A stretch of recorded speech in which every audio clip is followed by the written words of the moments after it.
Pagkatapos ko mag-uno sa Landers, yes, nagdiretso ako dito sa may Angelo's Eatery. Yes, last time maghahali kami dyan, kaibanan ko si Karepa.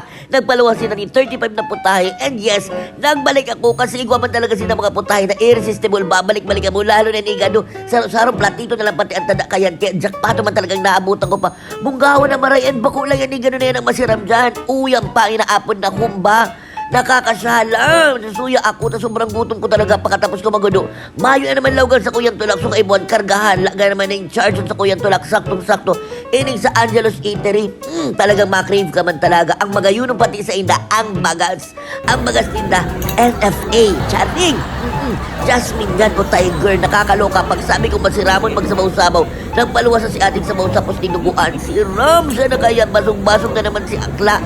Pagkatapos kaya nagdiretso kami sabay nagirinuman kami. Sinuruka ko man lang na diputa. Charing lango yan na puro siya ng sili kasi mayo talagang sira mga kanang for me.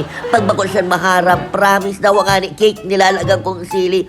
Uya na ang nilagang pork. Igwaman sila dyan beef pero pork talaga ang gusto ko kasi natatakot ako na baka maanglo. Raya na baga ko sa beef. Nintian, tanda ko nga ni kang last time na pagduman ko sa San Felipe kina Choroko, maangluhon si kambing. Charing lang, hello, I miss Choroko and Mambadet. Masira talaga dyan kasi libre. Panalo. Thank you so much, Angelo's Eatery. Bako malapat ako nabasog dyan. Tulo kami dyan. Kaibano ko naman si Kuya William. Ang super nagbi-video naman sa kuya. Iyan talagang nilaga. Babalikan ko naman yan at siyan. Oo, kamulang talaga ang matimplakan tamang askan.